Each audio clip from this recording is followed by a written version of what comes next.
Olá, paz e bem, mais uma vez no programa de todo o coração, para a leitura reflexiva da Palavra de Deus. Estamos concluindo o mês da Bíblia e deste modo a Palavra de Deus é vida, é a certeza de que Ele nos fala, é também aquela convicção da nossa fé, de que através da Sua Palavra Ele guia, Ele conduz a nossa vida, expressando a sua vontade. Seja bem-vindo. Muito obrigado pela sua audiência, pelo seu carinho, pela sua paciência, mas, sobretudo, repito, pela sua fé.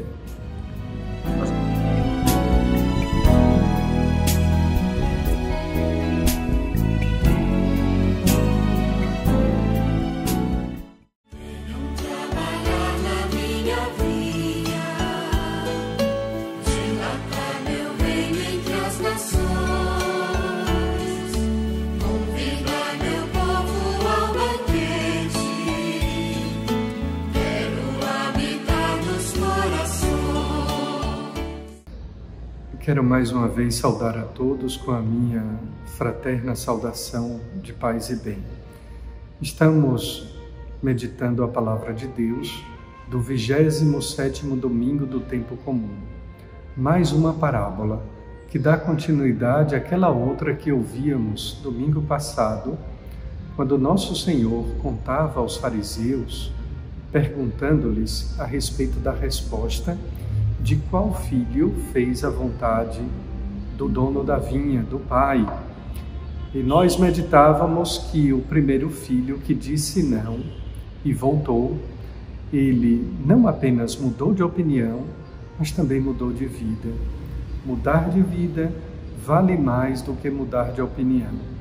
Mudar de opinião exige humildade e arrependimento. Mudar de vida exige compromisso, nos pede o compromisso da conversão gradual e contínua. Neste 27º domingo, Jesus nos conta uma outra parábola, de forma mais direta, mais incisiva e, por que não dizer, mais contundente.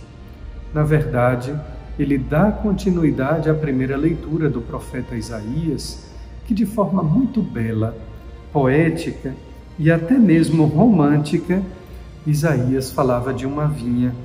Ele dizia: "Vou cantar para o meu amado o cântico da vinha de um amigo meu, um amigo que possuía uma vinha fértil numa encosta." Vejam bem, o dono da vinha é sempre Deus. É Ele que nos convida a trabalhar no reino, porque o reino é a vinha.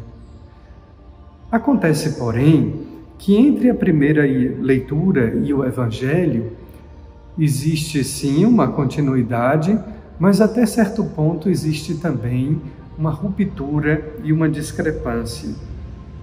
Porque ao mesmo tempo em que no profeta Isaías o amigo cerca a vinha, cercar a vinha significa protegê-la, limpou-a de pedras, plantou videiras escolhidas, significa o cuidado, o investimento, o compromisso, o tempo que nós dispomos para servir, para trabalhar naquela vinha. Esperava que ela produzisse uvas boas, mas produziu uvas selvagens. Vejam, nós estamos vivendo num tempo em que os apreciadores de vinho, os chamados enólogos, amigos do vinho, outrora na Grécia se chamava os amigos ou discípulos de Baco. Baco era o deus do vinho, da embriaguez. Agora tem os enólogos, os enófilos, e desse modo nós escolhemos vinhos pelos rótulos, pelas safras, mas poucos sabem o processo de uma vide ou de uma videira, que começa desde o solo que é fértil, o solo que é pedregoso, a temperatura, até as cepas da vinha que são escolhidas e plantadas ali. Pois bem, Deus faz tudo isso em nossa vida. Solo, clima, cepa da vide, e Ele espera uvas boas. Acontece, porém, nessa leitura do capítulo 5 do profeta Isaías, que aquela videira produziu uvas selvagens. O dono da vinha, ele se questiona o que foi que ele deveria ter feito e não fez, e por que aquela vinha produziu uvas selvagens. Como resposta, ele encontra uma solução. Vou desmanchar a cerca, isto é, não vou cuidar mais, não vou mais proteger esta vinha, e ela será devastada. Vou derrubar o muro, e ela será pisoteada. Eis aqui a ruptura e a diferença com a vinha do Evangelho de hoje, deste 27º domingo. O proprietário que plantou a vinha fez a mesma coisa, a mesmíssima coisa. Ele pôs uma cerca em volta, fez um lagar e construiu uma torre de guarda, isto é, de proteção e de cuidado. No entanto, ele viaja. No tempo da colheita, ele mandou seus empregados para receber os frutos. Os vinhateiros que tinham alugado a vinha, vejam bem, que tinham alugado a vinha, eles não eram os proprietários. Eles espancaram os empregados, mataram um e apedrejaram a outro. Assim também, Deus, na antiga aliança, enviou profetas para nos alertar sobre a nossa vida, como vivê-la. E, no entanto, os profetas foram rejeitados e não foram acolhidos. O proprietário mandou de novo empregados em maior número, e eles os trataram da mesma forma. Finalmente, o proprietário enviou-lhes o seu filho, pensando, ao meu filho eles vão respeitar. O proprietário da vinha, do reino, nos envia o seu Filho Jesus Cristo, e nós recusamos a palavra de Jesus Cristo. Na verdade, nós rejeitamos Jesus Cristo quando o crucificamos. Mas importante ressaltar que Deus, diferentemente na época do profeta Isaías, Deus nos envia mensageiros, nos dá a possibilidade de conversão. O que nós podemos nos questionar, e não a Deus, é até quando nós teremos oportunidades de conversão. Até quando nós poderemos ter um tempo para não só acolher os mensageiros, mas para nos converter ao seu Filho Jesus Cristo. Jesus Cristo é de fato a pedra angular que eles rejeitaram. E no fim da parábola está aqui a conclusão dura de que a vinha foi tirada não apenas do povo da antiga aliança, mas Jesus nos faz também uma ameaça. Se nós não nos convertermos, também teremos o mesmo fim. A vinha será tirada de cada um de nós. Importante, queridos irmãos, é esse processo de acolhida da palavra de Deus, acolhida das oportunidades que o Senhor nos concede. Fazer a vinha frutificar. Faça a vinha que é a sua vida frutificar.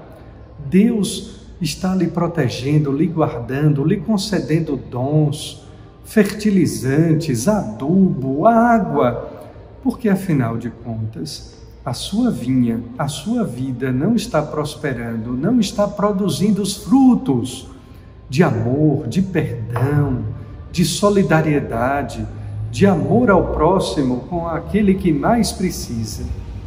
Faça essa reflexão. Não deixe a sua vinha se perder. Acolha o Cristo, o Filho que vem em nome do dono da vinha, para que ele de fato seja a pedra angular, seja o sustento que vai fazer a sua vinha frutificar.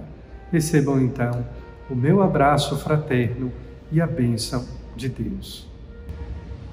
É chegada a hora da voz feminina, a voz feminina cheia de fé da nossa amiga Lunara Aires.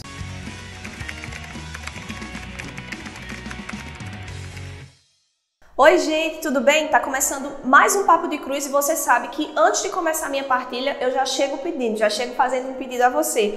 Por favor, nos ajude a evangelizar, nos ajude a espalhar a boa nova do Evangelho a toda criatura. Por favor, peguem esse link, compartilhem. Se você está assistindo na TV, não tem problema. Vai lá no canal da Diocese de Caruaru no YouTube, copia o link, manda para um monte de gente, ou clica na setinha, já envia para várias pessoas no seu WhatsApp e assim você vai estar ajudando o avanço do reino de Deus nessa terra. Vamos lá? Então, olha só, a minha partilha de hoje está na segunda leitura desse domingo, que é uma leitura fantástica, está em Filipenses, e eu convido você a abrir o livro de Filipenses aí, no capítulo 4, no versículo 6, para a gente poder meditar de fato nessa palavra que é um alívio para a nossa alma. Não vos inquieteis com nada, mas apresentai a Deus todas as vossas necessidades, pela oração e pela súplica em ação de graças. Então, a paz de Deus, que excede toda a compreensão, guardará os vossos corações e pensamentos em Cristo Jesus. Bendito seja Deus por essa palavra, né? E essa palavra cai muito bem, vem a calhar, como diz o ditado, numa realidade em que a gente vive de agitação, de inquietação, de ansiedade. Isso eu falo das pessoas mais velhas até os mais novos. Quantas e quantas pessoas a gente vê hoje com síndrome de ansiedade, com síndrome do pânico, pessoas extremamente agitadas, pessoas que não têm tempo para nada, pessoas que não têm tempo nem mesmo para parar e entender que apenas uma coisa é necessária: apresentar a Deus todas as nossas inquietações. A palavra também nos diz em outra passagem, se os homens da terra que são maus dão coisas boas aos seus filhos, que dirá o Deus que é Pai, Deus que é perfeito, que também nos dá coisas maravilhosas, coisas magníficas. E aí, na rotina da gente, do mundo, da correria, do nosso trabalho, da nossa realidade familiar, a gente deixa cair no esquecimento esse extremo cuidado de Deus com as nossas vidas. A gente esquece que Deus ele tem prazer em cuidar de nós, das pequenas às grandes coisas. A gente muitas vezes acha que Deus ele só está preocupado com grandes tragédias, com grandes catástrofes, com problemas de saúde gravíssimos, mas não. Deus ele é um Pai perfeito, bondoso e amoroso, e Ele quer estar ao nosso lado nas pequenas coisas. Essa palavra aqui de Filipenses 4:6 nos diz: apresentei todas as vossas inquietações. A palavra de Deus ela não é imperfeita. A palavra de Deus ela foi escrita por homens, mas inspirada pelo Espírito Santo, e o Espírito Santo de Deus ele é perfeito e ele passa para nós tudo aquilo que está no coração de Deus. Se a palavra nos diz: apresentei todas as vossas inquietações, são todas, não são quase todas, não são algumas, não são as maiores inquietações. Nós precisamos reaprender a ser filhos, nós precisamos descer do nosso pedestal, da nossa autoconfiança, do nosso egocentrismo de achar que nós conseguimos resolver tudo, seja qual for a realidade, seja quais foram as pessoas que estão assistindo esse vídeo. Se você é servo, se você é leigo, se você é sacerdote, se você é religiosa, se você é um bispo, sim, nós precisamos viver a rotina de reaprender a ser filho, de nos colocarmos de novo no colo de Deus, de entender que Ele cuida de fato das pequenas às maiores coisas. Então é isso, gente. Por hoje eu me despeço do Papo de Cruz. Eu volto na próxima semana e eu espero que todo mundo, acabando esse vídeo, acabando o programa, compartilhe o link e envie para o máximo de pessoas possíveis. Até o próximo sábado.